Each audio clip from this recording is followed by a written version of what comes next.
معزز سامعین و سامعات، اللہ رب العزت نے انسان کو جن بے شمار نعمتوں سے نوازا ہے، ان میں سے ایک بڑی نعمت زبان بھی ہے۔ بظاہر یہ انسانی جسم کا ایک چھوٹا سا حصہ ہے، مگر اس کی خوبیاں بھی بے شمار ہیں اور اس کی خامیاں بھی بے شمار ہیں۔ اس کے ذریعے انسان چاہے تو اپنی آخرت سنوار بھی سکتا ہے اور اس کے غلط استعمال سے اپنی آخرت برباد بھی کر سکتا ہے۔ اس لیے زبان کی حفاظت تمام بھلائیوں کی اصل ہے۔ ہر گناہ کی ابتدا بھی زبان سے ہوتی ہے اور ہر شر کی ابتدا بھی زبان سے ہوتی ہے۔ اب دیکھیں نا کہ دیگر کاموں کے لیے اللہ رب العزت نے انسان کو 2 عضو اور 2 حصے دیے ہوئے ہیں، مگر بولنے کے لیے فقط ایک زبان، اور وہ بھی ہونٹوں کے دائرے میں بند اور 32 دانتوں کے پہرے میں قید، تاکہ یہ بات ہمیشہ ذہن نشیں رہے کہ زبان کو بے قید نہیں رہنا چاہیے۔ جو شخص اپنی زبان کو قید میں نہیں رکھتا اور اسے کھلی چھوٹ دے رکھا ہوتا ہے تو شیطان اسے ہلاکت کے گڑھے میں گرا دیتا ہے۔ حضرت معاذ ابن جبل رضی اللہ تعالیٰ عنہ روایت کرتے ہیں، ترمذی کے اندر یہ حدیث آئی ہے، حضور نبی اکرم صلی اللہ تعالیٰ علیہ وآلہ وسلم نے ارشاد فرمایا کہ انسان کو اوندھے منہ دوزخ میں گرانے والی چیز اس کی اپنی زبان ہے۔ تو زبان کے گناہ بے شمار ہیں۔ جھوٹ بھی زبان کا گناہ ہے، گالی گلوچ بھی زبان کا گناہ ہے، غیبت بھی زبان کا گناہ ہے، چغلی بھی زبان کا گناہ ہے، جھگڑا اور خود سرائی وغیرہ بھی زبان کے گناہ ہیں۔ یہ سب کے سب وہ گناہ ہیں کہ جن کا تعلق براہ راست زبان سے ہے۔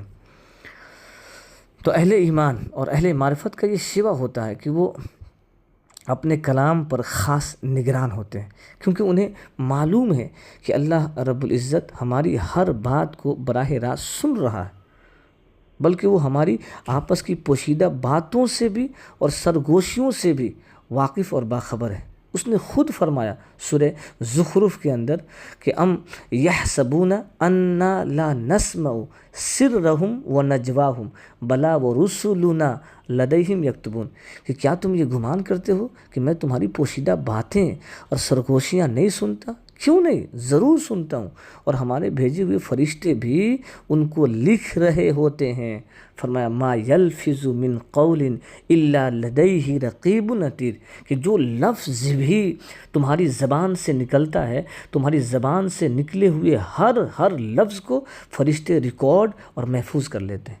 اس لیے ہمیں ہر حال میں اپنی زبان کی حفاظت کرنی چاہیے۔ اگر انسان کو ہر وقت یہ خوف دامن گیر رہے کہ میں زبان سے جو بات بھی نکالوں وہ ضرور اللہ کے یہاں لکھی جائے گی، تو وہ ضرور احتیاط کرے گا اور اپنی زبان کا صحیح استعمال کرے گا اور اپنی زبان کی حفاظت کرے گا۔ اور زبان کی حفاظت کا مطلب ہرگز یہ نہیں کہ انسان اپنی زبان سی لے اور ایک لفظ بھی زبان پر نہ لائے، بلکہ زبان کی حفاظت کا مطلب وہی ہے جو ہمارے آقا نے خود ہی بہت ہی واضح اور سہل انداز میں ہمیں سمجھا دیا کہ من کان یؤمن باللہ والیوم الآخر فلیقل خیرا او لیصمت، کہ جو شخص اللہ رب العزت پر اور آخرت کے دن پر ایمان رکھنے والا مومن ہے، اسے چاہیے کہ وہ یا تو اچھی بات کہے یا خاموش رہے۔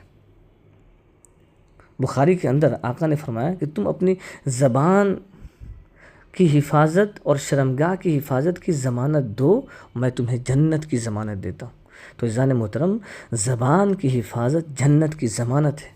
اور ایک حدیث کے اندر تو یہاں تک آتا ہے کہ ترمذی کے اندر یہ روایت موجود ہے، ابو سعید خدری رضی اللہ تعالیٰ عنہ اس کے راوی ہیں، وہ روایت کرتے ہیں کہ حضور نے فرمایا کہ جب انسان صبح اٹھتا ہے تو اس کے اٹھتے ہی صبح انسانی جسم کے سارے اعضاء اپنے ہاتھ جوڑ کر زبان کے سامنے کھڑے ہو جاتے ہیں اور ہاتھ جوڑ کر زبان کے سامنے منت و سماجت کرتے ہوئے زبان سے کہتے ہیں کہ خدا کے واسطے تو اللہ سے ڈر، کیونکہ ہم تجھ سے متعلق ہیں۔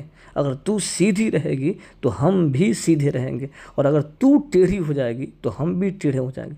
آپ اندازہ کریں کہ انسانی جسم کے سارے اعضاء صبح اٹھتے سب سے پہلا کام یہی کرتے ہیں کہ وہ زبان کے سامنے جھک کر بڑے ادب کے ساتھ کھڑے ہو کر اس کی سیدھی رہنے کی گزارش کرتے ہیں.